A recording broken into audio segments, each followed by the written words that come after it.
Everest easy chef वा मिनिटांत प्रस्तुत करता राजयोग पेंट्स। आनंद तुमचा, रंग आमचा। काँग्रेसलाही सोबत घेण्याची राज ठाकरेंची इच्छा, मात्र ही फक्त भूमिका, निर्णय नाही, राऊतांचं सूचक विधान। तर आमच्या पक्षाची भूमिका राज ठाकरे आणि आम्हीच मांडणार, संदीप देशपांडेंकडून स्पष्ट।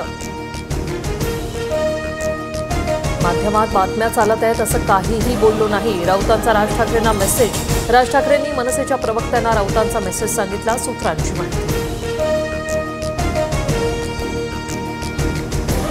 राज ठाकरेंकडून मनसे प्रवक्त्यांना माध्यमांना प्रतिक्रिया देण्याची परवानगी, मात्र वादग्रस्त वक्तव्य टाळण्याच्या सूचना। ठाकरेंच्या सेनेच्या युतीवर आता माध्यमांवर व्यक्त होता येणार। काँग्रेसची सावरकरांबद्दलची भूमिका काय, हे युती करताना राज ठाकरे नक्की विचारतील। राज ठाकरे मविया जाण्याच्या चर्चांवर सावंतांची प्रतिक्रिया। मनसेसोबत काँग्रेसची युतीबाबत अद्याप चर्चा नाही, काँग्रेस प्रभारी रमेश चन्नीथलांकडून भूमिका स्पष्ट। मवियात फक्त काँग्रेस, पवार आणि ठाकरेंचा पक्षच असल्याचं वक्तव्य। आगामी काळात काँग्रेसनं निवडणुका स्वबळावर लढाव्या, मुंबईतील काँग्रेसच्या बैठकीत कार्यकर्त्यांसह नेत्यांचा सूर।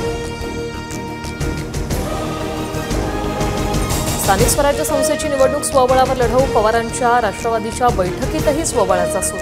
मविया नेत्यांची चर्चा करून निर्णय घेऊ, शरद पवारांची भूमिका। निवडणुकांच्या पार्श्वभूमीवर मुख्यमंत्री फडणवीसांकडून अमरावती विभागातील 5 जिल्ह्यांचा आढावा। अमरावती आणि वाशिम ग्रामीणमध्ये स्वतंत्र निवडणूक लढण्याच्या पदाधिकाऱ्यांचा आग्रह। सर्व पक्षांचं शिष्टमंडळ उद्या मुख्य निवडणूक अधिकाऱ्यांची भेट घेणार, शरद पवार, उद्धव ठाकरेंसह राज ठाकरे तक्रारींबाबत चर्चा करणार। चर्चेनंतर शिष्टमंडळाची पत्रकार परिषद। संग्राम जगतापांसारखी वादग्रस्त वक्तव्य करू नका, जातीय सलोखा ठेवा। जगतापांवर निशाणा साधत शरद पवारांच्या पदाधिकारी नेत्यांना सूचना। हिंदू महिलांवरच अत्याचार होतात आणि अत्याचार करणारे 100% जिहादीच असतात। संग्राम जगतापांचं वादग्रस्त वक्तव्य, जगतापांविरोधात परभणीत तक्रार दाखल। चंद्रकांत पाटलांमार्फत भाजपकडून माझ्यावर मकोका लावण्याची तयारी, रवींद्र धंगेकरांचा आरोप। तर निलेश घायवळची टोळी समीर पाटील चालवत असल्याचाही पुनरुच्चार। पंकजा मुंडेंनी शेतकऱ्यांना अंधारात ठेवून गोपीनाथ मुंडेंनी उभारलेला कारखाना विकला। शेतकरी नेते कुलदीप करपेंचा आरोप, कोणतीही कायदेशीर प्रक्रिया न राबवता कारखाना विकल्याचा दावा।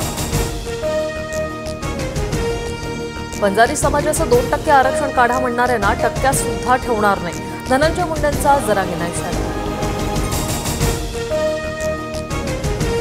आधी गुलामीचं गॅजेट म्हणून हिणवत होता, आता म्हणता हैदराबाद गॅजेटमधून आरक्षण द्या, मनोज जरांगींचा धनंजय मुंडेंना उत्तर।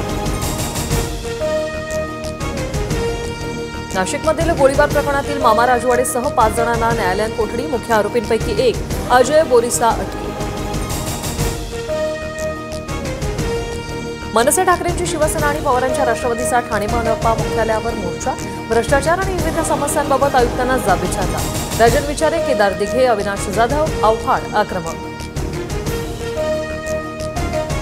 यवतमाळमध्ये कफ सिरपमुळे बालकाचा मृत्यू झाल्याचं वृत्त निराधार, श्वसन नलिकेत अन्न अडकल्यामुळे मृत्यू झाल्याचं निष्पन्न, वैद्यकीय अधिष्ठातांची माहिती।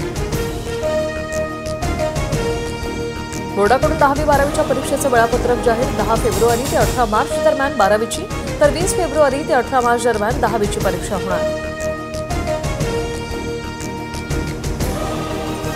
एसटी कर्मचाऱ्यांना 6,000 रुपये दिवाळी बोनस मिळणार, उपमुख्यमंत्री शिंदे आणि एसटी कर्मचारी संघटनांच्या बैठकीत निर्णय। कर्मचाऱ्यांची थकीत देयकं चुकवण्यासाठीही निधीची तरतूद। नोकरदारांसाठी आनंदाची बातमी, पीएफ काढण्यासाठी आता कागदपत्रांची गरज नाही, कर्मचाऱ्यांना आता पीएफचे सर्व पैसे काढता येणार, नियमांमध्ये ईपीएफओकडून बदल। Co-powered by the bold look of color, co-powered by Indian Oil, स्वागत जहां खुशियां वहां।